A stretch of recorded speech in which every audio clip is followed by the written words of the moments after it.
Hari ke-8, Kiev dikepung masih belum takluk juga. Sekali lagi, ini menarik untuk dibahas. Kita lihat map peta Ukraina. Masuk ke Kiev dari utara, dari Belarus, maka ada kota bernama Ivankov. Ternyata di sana masih juga belum takluk. Masih terjadi perlawanan dengan strategi perang kota, petak umpet di antara gedung-gedung membuat pasukan darat Rusia terhambat. Kita ke sisi timur, kota terdekat Rusia yang terjauh dari Kiev sekitar 400 km. Kharkiv namanya, yang hanya 50 km dari perbatasan Rusia, ternyata juga belum bisa ditaklukkan walaupun pasukan Rusia sudah berjalan menuju Kiev. Kharkiv belum takluk. Kita ke tengah, konvoi pasukan Rusia tertahan di kilometer 30 dari Kiev di hari ke-8 serangan invasi ke Ukraina. Konvoi dengan panjang 60 km adalah serangan tergila dalam sejarah modern dari darat.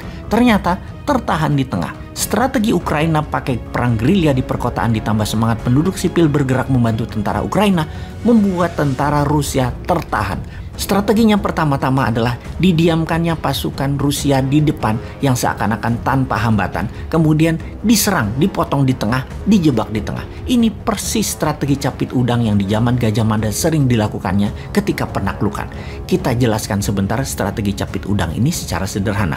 Misalnya, ada demo di depan Istana Negara nanti di zaman Nyumain berkuasa. Cara capit udang akan dipakai lebih banyak karena lebih efektif ketimbang strategi di Radameda atau di Rodomedo. Tuh, apa lagi tuh di Rodomedo? Kita kembali ke pelajaran sejarah Nusantara sebentar, ke pelajaran zaman SD. Zaman saya SD di kampung dulu tentunya. Kalau sekarang nggak tahu ada apa nggak pelajarannya. Capit udang versus di Rodomedo. Dalam penanganan demo atau perang, di Rodomedo adalah strategi perang zaman Majapahit di zaman Panglima Gajah Mada yang arti harafiahnya adalah diseruduk gajah, dogfight.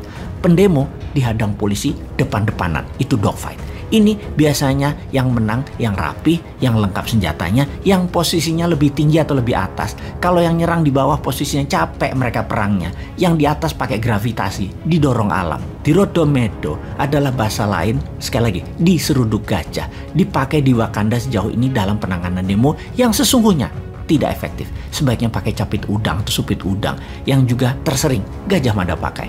Kalau ada pendemo, pasukan penjaga di depan sedikit aja yang posisinya seruduk gajah, tapi yang di samping dibanyakin.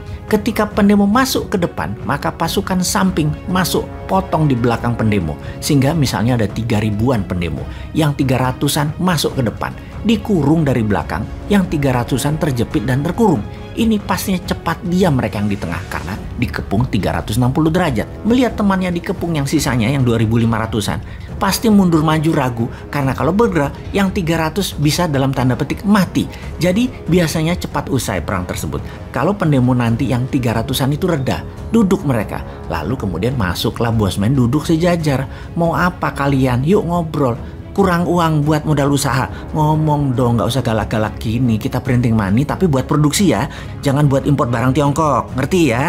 Sudah deh, selesai masalah. Oke, kita kembali ke invasi Rusia. Agaknya Ukraina memakai strategi capit udang ini. Dibiarkannya sebagian tentara Rusia masuk, lalu dicapit seperti saat ini. Tentara yang paling depan dijebak di tengah, yang di belakang, yang konvoi tidak bisa maju. Rakyat dengan senjata apa adanya seperti molotov koktail, pisau, barikade berlapis-lapis atau catenaccio bergerendel melakukan jepitan di mana-mana.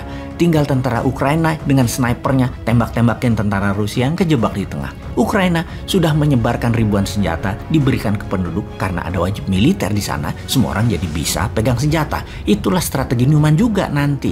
Anak SMA wajib militer juga 1 tahun. Jadi terbukti kembali ke strategi capit udang sejauh ini membuat Kiev dan beberapa kota Ukraina bertahan. Sungguh sangat menarik nih perjuangan rakyat Ukraina yang dunia tidak bisa bantu karena pintarnya Rusia dan lemahnya Amerika CS. Yang jelas, Newman tidak netral atau abstain seperti Wakanda yang takut pada pengaruh Tiongkok.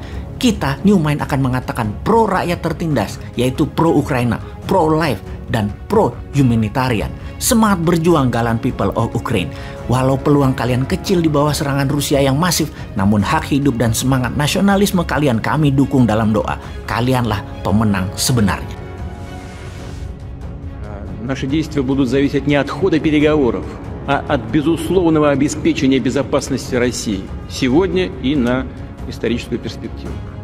В этой связи мы ясно и четко дали понять, что дальнейшее движение НАТО на восток неприемлемо. Ну чего здесь непонятного? Мы что ли ставим ракеты рядом с границами Соединенных Штатов? Нет. Это же Соединенные Штаты своими ракетами пришли к нашему дому. На пороге нашего дома находятся уже. Ну разве это какое-то избыточное требование? Не ставить больше никаких ударных систем у нашего дома. Ну чего здесь необычного? Вот как американцы бы отнеслись, если мы бы взяли там на границе между Канадой и США или на границе Мексики и США, поставили бы наши ракеты. А что, разве у Мексики и у США не было никогда территориальных вопросов? А Калифорния кому принадлежала раньше? А Техас? Подзабыли, что ли? Ну ладно, все затихло. Никто не вспоминает про это, так как вспоминают сегодня про Крым. Замечательно. Но и мы стараемся не вспоминать о том, что как Украина-то складывалась. Кто ее создал-то? Ленин Владимир Ильич, когда создавал Советский Союз. Договор 22 года союзный и 24 год Конституции.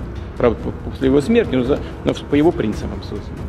Значит, вопрос в безопасности. Но сейчас бог с ней с историей. Вопрос в обеспечении безопасности. Поэтому нам важен не ход переговоров, важен результат. Ну разве мы не знаем? Я же много раз уже об этом сказал. И вы наверняка знаете хорошо.